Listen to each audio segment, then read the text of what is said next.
Assalamualaikum warahmatullahi wabarakatuh. Halo teman-teman, perkenalkan nama saya Dina Puspatanisi dari kelas A Ekonomi Syariah dengan NIM 202105010104. Baik, dalam video kali ini saya akan membawakan dua materi tentang yang buruk atau yang dilarang dalam ekonomi Islam dan nilai-nilai universal yang baik dalam ekonomi Islam. Kalian sudah tahu belum apa saja yang dilarang dan yang baik dalam ekonomi Islam? Kalau kalian belum tahu, tonton terus ya videonya. Oke, langsung saja kita masuk di materi yang pertama, yaitu yang buruk atau yang dilarang dalam ekonomi Islam. Yang pertama, riba. Riba adalah tambahan, sedangkan menurut terminologi adalah kelebihan atau tambahan pembayaran tanpa ada ganti atau imbalan yang disyaratkan bagi salah seorang dari dua orang yang membuat akad atau transaksi. Riba secara bahasa berarti penambahan, pertumbuhan, kenaikan, dan ketinggian.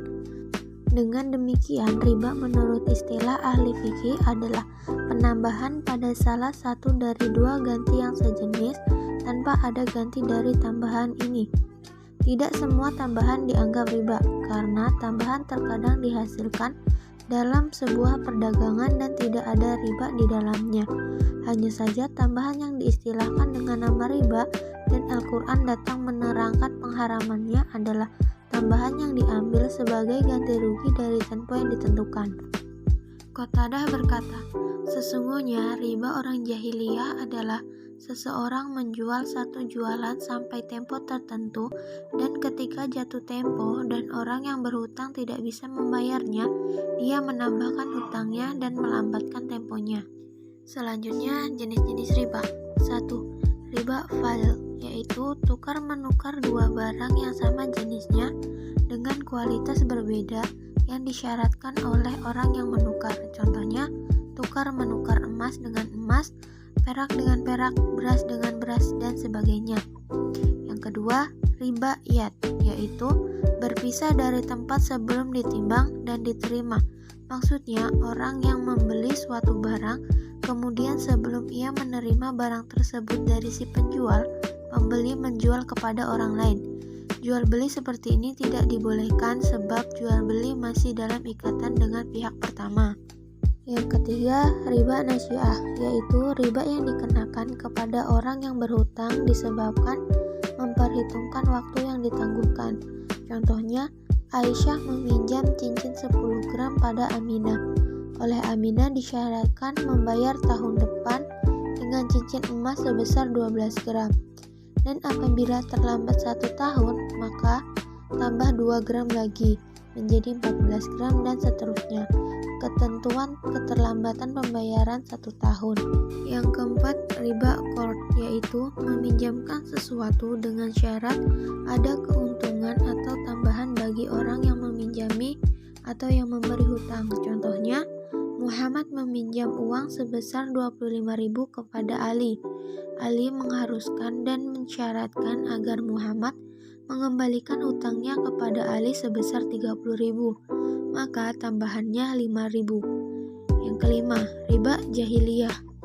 Riba jahiliyah adalah salah satu dari macam-macam riba dalam Islam dengan hutang yang dibayar lebih dari pokoknya. Kondisi ini terjadi karena si peminjam tidak mampu membayar hutangnya pada waktu yang ditetapkan. Selanjutnya, hukum riba dalam Islam. Para ulama telah bersepakat bahwa hukum macam-macam riba dalam Islam adalah haram.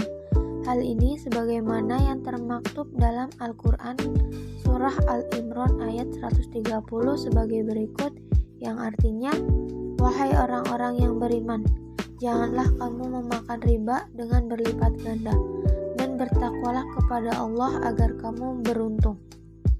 Dalam surah lain, Al-Quran memperingatkan umat muslim agar menghindari macam-macam riba dalam Islam. Sebagaimana dalam satu surah Al-Quran berikut ini, Allah Subhanahu wa Ta'ala berfirman yang artinya, hai orang-orang yang beriman, bertakwalah kepada Allah dan tinggalkan sisi riba yang belum dipungut, jika kamu orang-orang yang beriman. Al-Quran Surat Al-Baqarah ayat 278. Meskipun demikian, jual beli tidak sama dengan riba. Oleh karena itu, menjadi sangat penting untuk membedakan antara macam-macam riba dalam Islam dan perdagangan biasa. Selanjutnya, dasar hukum riba dalam Islam. Yang pertama, Al-Quran Surah Al-Baqarah ayat 276, yang artinya Allah memusnahkan riba dan menyuburkan sedekah, dan Allah tidak menyukai setiap orang yang tetap dalam kekafiran dan selalu berbuat dosa. Yang kedua, Al-Quran Surah Al-Baqarah ayat 278, yang artinya, hai orang-orang beriman, bertakwalah kepada Allah dan tinggalkan sisi riba yang belum dipungut jika kamu orang-orang beriman. Yang ketiga, Al-Quran Surat An-Nisa ayat 161, yang artinya, dan disebabkan mereka memakan riba, padahal sesungguhnya mereka telah dilarang daripadanya, dan karena mereka memakan harta benda orang dengan jalan yang batil, kami telah menyediakan untuk orang-orang yang kafir di antara mereka itu siksa yang pedih. Yang kedua, ghoroh. Ghoroh merupakan larangan utama kedua dalam transaksi muamalah setelah riba. Ghoroh secara bahasa berarti pertaruhan atau al-muqtaroh dan ketidakjelasan al-jahalah. Rasulullah melarang jual beli ghoroh sebagai hadis yang diriwayatkan oleh Muslim bahwa Rasulullah melarang jual beli al-hasah dan beli ghoroh. Hadis riwayat Muslim. Jual beli ghoroh adalah jual beli barang yang tidak pasti sehingga tidak nyata bentuk, wujud, dan hal lain pada barang yang akan dibeli tersebut. Maka jual beli ini dilarang karena ketidakpastiannya. Selanjutnya, jenis-jenis ghoroh. Yang pertama, makdum, membeli barang yang belum ada. Jual beli barang yang belum ada atau makdum contohnya adalah jual beli halal al-habalah atau janin hewan ternak. Salah satu contohnya adalah jual beli mudamin dan walaki.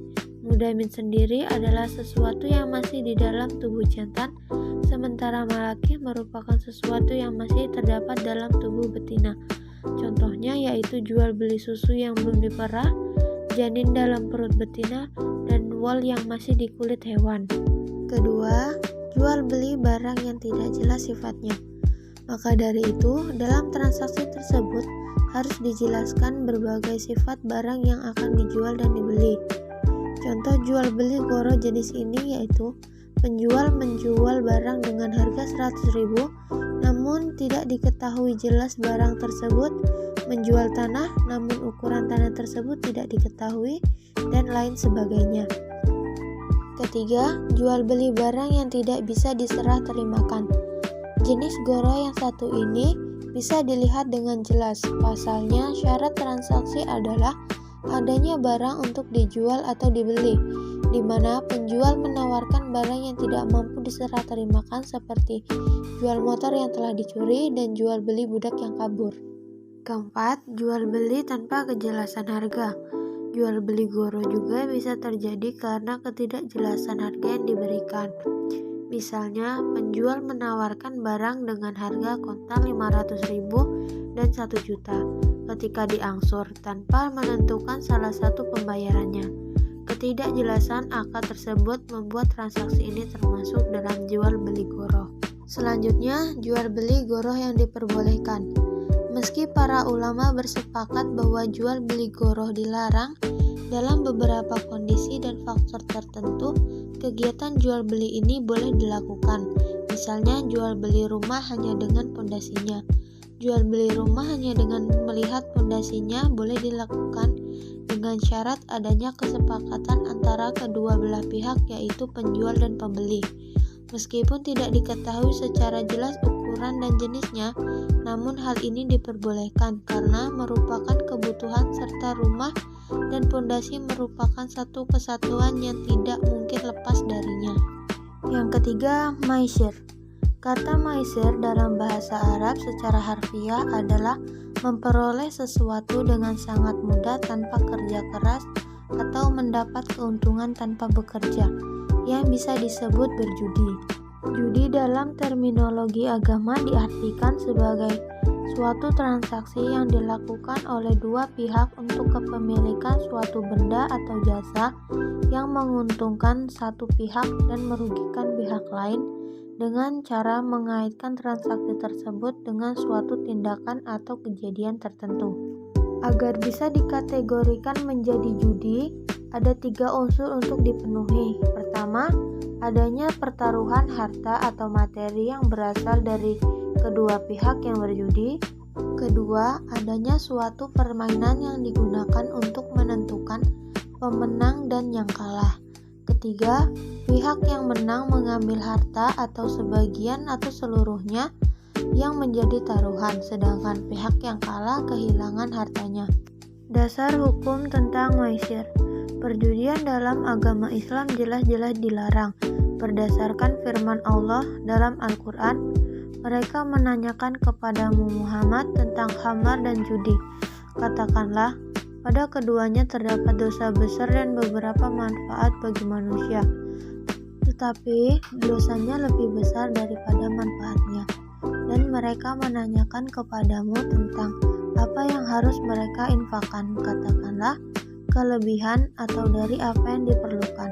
Demikianlah Allah menerangkan ayat-ayatnya kepadamu agar kamu memikirkan.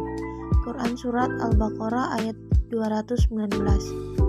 Dalam Al-Quran Surat Al-Maidah ayat 90-91 disebutkan, wahai orang-orang yang beriman, sesungguhnya khamar atau judi, berkorban untuk berhala, mengundi nasib dengan anak panah adalah perbuatan keji yang termasuk perbuatan setan. Maka jauhilah perbuatan-perbuatan itu agar kalian mendapat keberuntungan. Dengan minuman keras dan judi itu, setan hanya bermaksud menimbulkan permusuhan dan kebencian di antara kamu dan menghalangi kamu dari mengingat Allah dan melaksanakan sholat. Maka tidakkah kamu mau berhenti? Perjudian membawa dampak negatif dan bahaya yang sangat besar baik terhadap pelakunya maupun lingkungannya, antara lain yaitu 1. Mendatangkan permusuhan dan dendam di antara para pemain judi. Kedua, menghalangi dan menolak untuk ingat Allah dan sholat. 3. Mendatangkan krisis moral dan menurunkan etos kerja akibat manusia terbiasa dan terdidik dengan perbuatan-perbuatan malas karena mengharapkan harta yang diragukannya tiba. Dapat menghancurkan keutuhan rumah tangga dan sumber-sumber kekayaan secara dramatis dan tiba-tiba. Keempat, merusak masyarakat dengan merajalelanya judi karena timbul pula berbagai tindak kriminal lainnya. Yang keempat, zolim. Ahli mau'izah mendefinisikan zolim adalah meletakkan sesuatu tidak pada tempatnya. Zolim adalah perbuatan dosa yang harus ditinggalkan karena tindakan aniaya akan dapat merusak kehidupan pribadi, keluarga, dan masyarakat. Tindakan aniaya digolongkan sebagai perbuatan yang menyesatkan dan menyengsarakan. Karena itu, orang-orang musyrik pun oleh Al-Quran dianggap melakukan kezoliman. Selanjutnya, macam-macam zolim. 1. Kezoliman terhadap Allah atau syirik.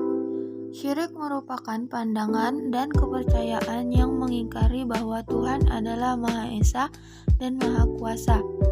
Jika tidak Maha Esa, maka berarti ada lebih dari satu Tuhan. Jadi harus ada Tuhan selain Allah, Tuhan yang Maha Esa itu sendiri. Zolim kepada Allah Subhanahu wa Ta'ala dapat diartikan sebagai kategori zolim paling tinggi.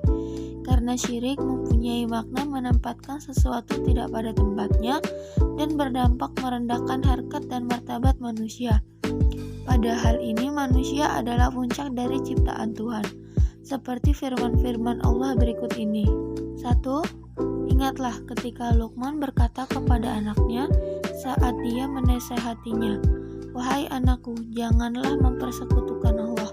Sesungguhnya mempersekutukan Allah itu benar-benar kezaliman yang besar. Quran Surat Luqman ayat 13. Yang kedua, sesungguhnya Allah tidak akan mengampuni dosa karena mempersekutukannya, syirik. Tetapi Dia mengampuni apa dosa selain syirik itu bagi siapa yang Dia kehendaki. Siapapun yang mempersekutukan Allah sungguh telah berbuat dosa yang sangat besar. Quran Surat An-Nisa ayat 48. Selanjutnya yang kedua, kezoliman terhadap diri sendiri. Sebagian besar manusia memiliki kebiasaan untuk melakukan perbuatan yang dikelompokkan sebagai dosa kecil, baik dengan sengaja ataupun tidak sengaja. Padahal sesungguhnya perilaku dosa sekecil apapun merupakan kezoliman yang harus ditinggalkan. Walaupun dalam kenyataannya manusia memang tidak bisa bebas sama sekali dari kesalahan. Sebagaimana ungkapan dari bahasa Arab, al-insan mahal al-kata wa al-insyan. Manusia adalah tempat alpa dan lupa. Oleh karena itu, kita harus selalu beristighfar dan berdoa agar Allah mengampuni segala perbuatan yang dilakukan akibat lupa atau alpa yang menjadi tabiat manusia. Ketiga, zalim terhadap sesama manusia. Karena kezaliman antar sesama manusia akan berdampak pada merusak seluruh masyarakat, maka setiap orang berkewajiban mencegah kezaliman di masyarakat. Orang yang zalim pada umumnya senantiasa bersikap kasar, bermusuhan, dan suka menyakiti perasaan orang lain karena dengan tabiat buruk yang dimilikinya. Seorang yang zalim suka mengumbar lidah dengan bergunjing, namimah, dan memfitnah. Mereka selalu mengabaikan kepercayaan yang diberikan kepadanya, senantiasa memutarbalikkan fakta sehingga membingungkan masyarakat, menyampaikan pesan kebatilan, dan mengarahkan untuk mengabaikan nilai-nilai moral, sebab dengan cara itu, orang zalim mendapatkan kesenangan dan kepuasan. Salah satu sifat orang zalim adalah bahwa ketika dia bergaul dengan orang lain, maka orang lain merasa tidak nyaman bersamanya. Jika dia tidak menyukai suatu hal, maka dia melakukan tindakan menurut caranya sendiri tanpa memperdulikan orang lain. Yang keempat, zalim terhadap harta. Harta benda ialah karunia Allah Subhanahu wa Ta'ala dan titipan yang sewaktu-waktu akan diambil oleh pemiliknya. Karunia merupakan harta benda harus difungsikan sebaik-baiknya, dimanfaatkan untuk menolong fakir miskin dan orang-orang yang memerlukan bantuan. Manfaatkan harta benda untuk suatu perbuatan yang menjauhkan dari Allah Subhanahu wa Ta'ala berarti telah berbuat aniaya terhadap harta benda. Yang kelima, zalim terhadap sesama makhluk. Banyak sekali bentuk perbuatan zalim terhadap sesama makhluk. Contohnya, merusak lingkungan, menyiksa hewan, tidak memberi makan binatang peliharaan, dan perbuatan lainnya. Selanjutnya, yang kelima, tadlis. Tadlis adalah salah satu bentuk penipuan dalam berdagang, merupakan bentuk ketidakjujuran seorang pedagang dalam menjalankan usahanya. Tadlis ini bisa terjadi dalam 4 hal, yakni kuantitas, kualitas, harga, dan waktu penyerahan. Tadlis dalam sistem ekonomi sering disebut dengan penjualan curang. Menurut S.B. Mars dan J. Soulby, yang dimaksud dengan perbuatan curang adalah suatu pernyataan tentang fakta yang dibuat oleh satu pihak dalam suatu transaksi atau akad. Terdapat pihak lain sebelum perjanjian dibuat, dengan maksud untuk membujuk pihak lain supaya menyetujui pernyataan itu. Perbuatan curang dan tipu daya itu betul-betul mempengaruhi orang lain, sehingga pihak lain bersedia mengikuti apa yang dikehendaki pihak yang melakukan kecurangan itu. Selanjutnya, dasar hukum larangan tadlis. Adapun dasar hukum yang terdapat dalam kitab suci Al-Quran dengan tegas telah melarang semua transaksi bisnis yang mengandung unsur penipuan dalam segala bentuk pihak dan di dalam transaksi. Sebagaimana yang dijelaskan di dalam Al-Quran surah Al-Baqarah ayat 42, Allah Subhanahu wa Ta'ala berfirman yang artinya, "Dan janganlah kamu campur adukan yang hak dengan yang batil, dan janganlah kamu sembunyikan yang hak itu sedangkan kamu mengetahuinya." Quran Surat Al-Baqarah ayat 42. Ayat di atas menjelaskan bahwa dalam segala transaksi harus berlaku transparan dan tidak ada yang dimanipulasi antara kedua belah pihak yang bersangkutan. Dalam Al-Quran Surat Al-An'am ayat 152, Sempurnakanlah takaran dan timbangan dengan adil. Kami tidak menimbulkan beban kepada seseorang melainkan sekedar kesanggupannya. Dan apabila kamu berkata, maka hendaklah kamu berlaku adil. Kendati pun ia adalah kerabatmu, dan penuhilah janji Allah yang demikian itu diperhatikan Allah kepadamu agar kamu ingat. Selanjutnya, jenis-jenis tadlis. Bentuk tadlis yang bisa terjadi di masyarakat antaranya terdiri dari 4 hal, yaitu tadlis dari segi kuantitas, kualitas, harga, dan waktu penyerahan. Yang pertama, tadlis dalam kuantitas. Tadlis atau penipuan dalam kuantitas termasuk juga kegiatan menjual barang kuantitas sedikit dengan harga barang kuantitas banyak, seperti praktek mengurangi timbangan dan mengurangi takaran merupakan contoh klasik yang selalu digunakan untuk menerangkan penipuan kuantitas ini, sedangkan kejahatan ini seringkali terjadi dan menjadi fenomena kecurangan dalam transaksi perdagangan. Yang kedua, tadlis dalam kualitas. Tadlis atau penipuan dalam kualitas termasuk juga menyembunyikan cacat atau kualitas barang yang buruk yang tidak sesuai dengan yang disepakati oleh penjual dan pembeli. Yang ketiga, tadlis dalam harga. Tadlis atau penipuan dengan harga ini termasuk menjual barang dengan harga yang lebih tinggi atau lebih rendah dari harga pasar karena ketidaktahuan pembeli atau penjual. Contohnya, pada saat minyak goreng turun dan pembeli tidak mengetahui, lalu si penjual memanfaatkan hal tersebut dengan tetap menjual minyak goreng dengan harga pada saat sebelum turun harga. Yang keempat, tadlis dalam waktu penyerahan. Seperti juga pada tadlis atau penipuan dalam kualitas, kuantitas, dan harga, tadlis dalam waktu penyerahan juga dilarang. Contohnya kita ambil dalam kasus pembangunan rumah. Seorang kontraktor berjanji bahwa ia bisa menyelesaikan pembangunan rumah dinas dalam jangka waktu 7 bulan. Padahal sebenarnya kontraktor tersebut memahami atau sudah tahu bahwa waktu penyelesaian pembangunan rumah tersebut lebih dari 7 bulan. Selanjutnya, faktor terjadinya tadlis. Ada berbagai faktor yang menyebabkan terjadinya suatu tindakan kecurangan dalam transaksi. Sebagaimana kenyataan bahwa manusia dalam pergaulan hidupnya sering terdapat penyimpangan terhadap norma, terutama norma hukum. Adapun faktor terjadinya kecurangan dalam transaksi adalah sebagai berikut. 1. Faktor keinginan. 2. Faktor kesempatan. 3. Faktor lemahnya iman. 4. Rendahnya kesadaran hukum para pejabat pemerintah yang tidak hati-hati dalam mengawasi harga pasar. Yang kelima, masih rendahnya kesadaran penjual serta kurangnya penyuluhan hukum sehingga mereka tidak mengetahui peraturan-peraturan harga pasar yang ada. Yang keenam, adanya kesengajaan dari si penjual untuk menaikkan harga bagi pembeli yang tidak mengetahui harga barang tersebut. Selanjutnya, yang keenam, subat. Subat adalah perkara yang diragukan hukum halal atau haramnya. Ketika suatu perkara tidak jelas suatu hukumnya, maka Islam mengajarkan untuk meninggalkan perkara tersebut agar tidak terjatuh pada perkara haram. Dalam buku Ensiklopedia Hukum Islam 1996 dituliskan bahwa syubhat adalah suatu hal yang ketentuan hukumnya tidak diketahui dengan pasti apakah dihalalkan atau diharamkan. Pada pengertian yang lebih luas lagi, syubhat adalah sesuatu yang tidak jelas apakah benar atau tidak, atau masih mengandung kemungkinan benar atau salah. Selanjutnya, macam-macam syubhat. Ibnu Muzir membagi syubhat menjadi 3, yaitu 1. Sesuatu yang haram namun kemudian timbul keraguan karena tercampur dengan yang halal.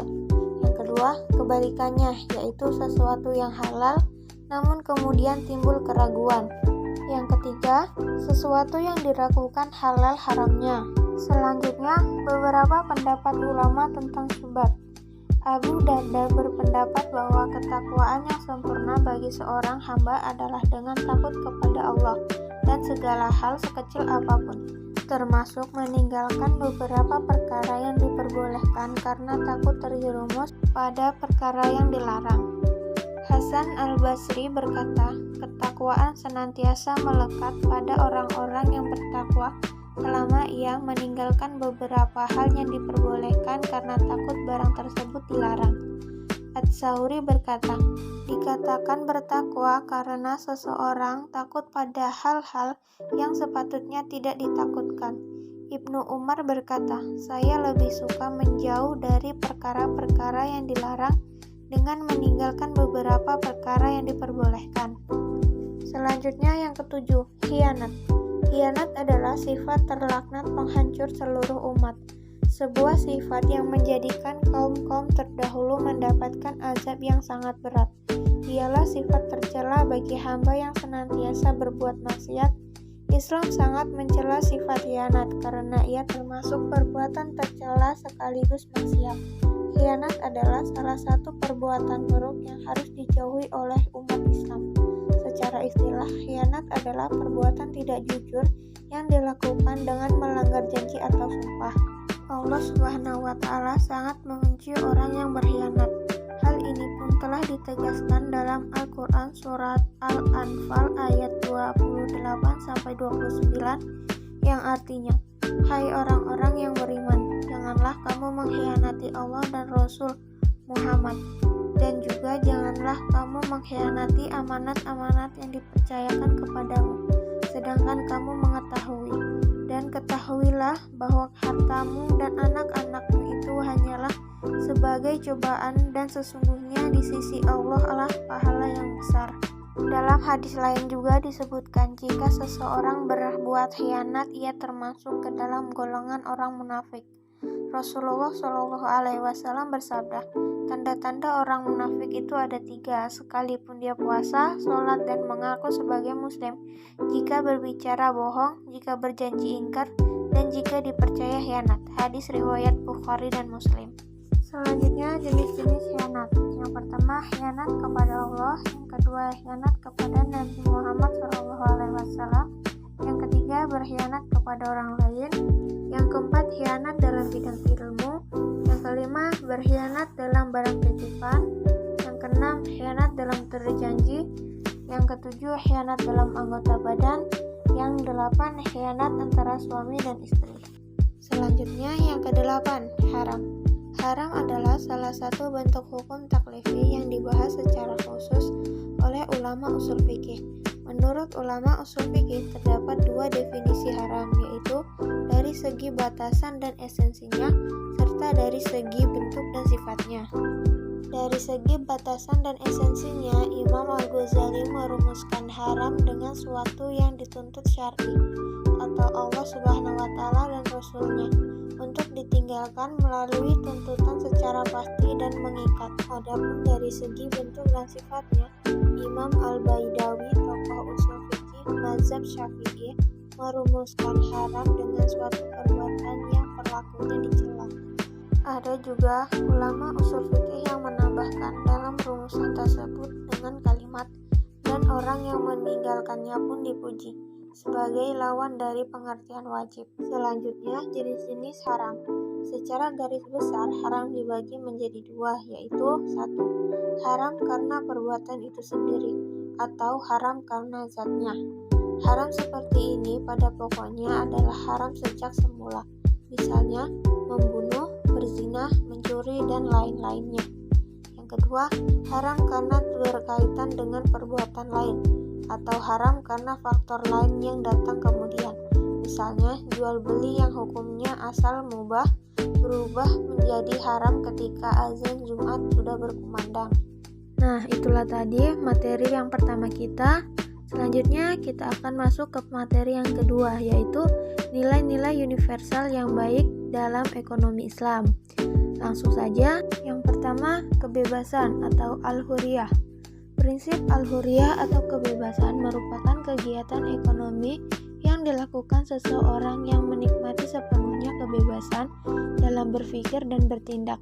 Kebebasan itu merupakan tindakan-tindakan terpuji dan dapat merasakan sesungguhnya di suatu negara Islam. Kebebasan dalam perekonomian bisa dilakukan secara individu maupun beberapa orang dalam melakukan usaha. Islam telah mengatur dan mengembangkan hubungan yang harmonis di dalam individu atau dengan bermasyarakat untuk bekerja sama dan tidak ada perselisihan antara satu dengan yang lain. Dan bahwasannya Islam telah menetapkan bahwa setiap individu mempunyai peran seimbang, yaitu sebagai seseorang individu yang bebas, walaupun melakukan kebebasan sepenuhnya, tetapi juga harus tahu dan mempergunakan kebebasan itu dengan baik, tidak memanfaatkan kebebasan supaya berbisnis yang dijalani dengan menjadi lancar, seperti menghalalkan segala cara dan tidak menjual dan menggunakan benda-benda yang haram menurut Islam, dan tidak diperbolehkan melakukan tindakan penipuan. Selanjutnya yang kedua, keadilan. Adil menurut Islam bukan berarti sama rata, melainkan suatu keadaan di mana setiap insan manusia memiliki hak yang sama untuk mendapatkan penghargaan, barang, jasa, dan perlakuan. Prinsip keadilan ini diatur dalam Quran Surat Al-Maidah ayat 5-8. Allah berfirman, "Wahai orang-orang beriman, jadilah kamu sebagai penegak keadilan karena Allah ketika menjadi saksi dengan adil. Dan janganlah kebencianmu terhadap suatu kaum mendorong kamu untuk berlaku tidak adil. Berlakulah adil karena adil itu lebih dekat kepada takwa, dan bertakwalah kepada Allah, sesungguhnya Allah Maha teliti terhadap apa yang kamu kerjakan." Dan dalam surat An-Nahl ayat 90, Allah berfirman, yang artinya, sesungguhnya Allah menyuruh kamu berlaku adil dan berbuat kebajikan, memberi bantuan kepada kerabat, dan juga melarang atau melakukan perbuatan keji, kemungkaran, dan permusuhan. Dia memberi pengarahan kepadamu agar kamu dapat mengambil pelajaran. Selanjutnya yang ketiga, maslahah. Maslahah adalah segala bentuk keadaan, baik material maupun non-material, yang mampu meningkatkan kedudukan manusia sebagai makhluk yang paling mulia. Maslahah adalah bersifat universal, berlaku secara umum dan abadi atas segenap manusia dan dalam segala keadaan. Selanjutnya yang keempat, keseimbangan atau tawazun. Keseimbangan merupakan nilai dasar yang mempengaruhi berbagai aspek tingkah laku ekonomi seorang muslim. Keseimbangan adalah tidak berat sebelah, baik itu usaha-usaha kita sebagai individu yang terkait dengan keduniaan dan keakhiratan, maupun yang terkait dengan kepentingan diri dan orang lain tentang hak dan kewajiban. Sebagaimana Allah menyebutkan dalam Quran Surat Al-Baqarah ayat 201. Dan di antara mereka yang berdoa, "Ya Tuhan kami, berilah kami kebaikan di dunia dan kebaikan di akhirat, dan peliharalah kami dari siksa neraka." Konsep utama ekonomi Islam adalah keseimbangan. Sebagai prinsip dalam industri keuangan, Islam memiliki tujuan memberi kesejahteraan kepada masyarakat. Ada 3 bagian menjelaskan tentang keseimbangan atau tawazun, di antaranya 1. Keseimbangan antara kebutuhan jasmani dan rohani. 2. Keseimbangan antara kebutuhan individu dan sosial. Dan yang ketiga, keseimbangan dalam konsep transaksi murabah. Selanjutnya, yang kelima, tolong-menolong. Pengertian ta'awun dalam Islam adalah sikap saling tolong-menolong dalam kebaikan antar sesama manusia, terlebih lagi kepada saudara seiman, karena hubungan sesama muslim itu sangat dekat. Mereka dipersatukan oleh keyakinan yang sama, yaitu keyakinan terhadap Allah yang Maha Esa sebagai satu-satunya Tuhan yang disembah. Dalam aktivitas ekonomi, tolong-menolong antar sesama umat Islam dapat diimplementasikan dalam bentuk zakat, infak, serta sedekah. Konsep tolong-menolong dalam ekonomi Islam akan berdampak terhadap perbaikan ekonomi di masyarakat, baik secara langsung maupun tidak langsung. Karena prinsip tolong-menolong dalam ekonomi Islam ini merupakan pendistribusian pendapat dan kekayaan umat yang mampu dapat dimanfaatkan dengan baik dan merata. Selanjutnya yang keenam, persaudaraan dan kebersamaan. Dalam sistem ekonomi sosialisme, sistem ini lebih mementingkan nilai kebersamaan dan persaudaraan antar sesama manusia dari nilai individualisme. Di dalam sistem ini terletak pada penghormatannya terhadap nilai-nilai kebersamaan ini terlalu berlebih-lebihan sehingga mengorbankan sisi-sisi individualisme atau pribadi. Selanjutnya, yang ketujuh, merata. Dalam distribusi kekayaan yang adil, prinsip ekonomi Islam adalah pengakuan atas hak masyarakat dan redistribusi kekayaan. Mekanisme pendistribusian kekayaan dalam Islam adalah dengan melalui mekanisme zakat. Proses mekanisme zakat akan mampu melakukan redistribusi kekayaan dari pihak kaya kepada pihak miskin. Tujuan yang ingin dicapai dalam suatu sistem ekonomi Islam berdasarkan konsep dasar dalam Islam, yaitu tauhid, dan berdasarkan rujukan kepada Al-Quran dan Sunnah adalah sebagai berikut. Yang pertama, pemenuhan kebutuhan dasar manusia meliputi pangan, sandang, papan, kesehatan, dan pendidikan untuk setiap lapisan masyarakat. Yang kedua, memastikan kesetaraan kesempatan untuk semua orang. Yang ketiga, mencegah terjadinya pemusatan kekayaan dan meminimalkan ketimpangan distribusi pendapatan dan kekayaan di masyarakat. Keempat, memastikan kepada setiap orang kebebasan untuk mematuhi nilai-nilai moral. Yang kelima, memastikan stabilitas dan pertumbuhan ekonomi. Selanjutnya, yang kedelapan atau yang terakhir, halalan thayyiban.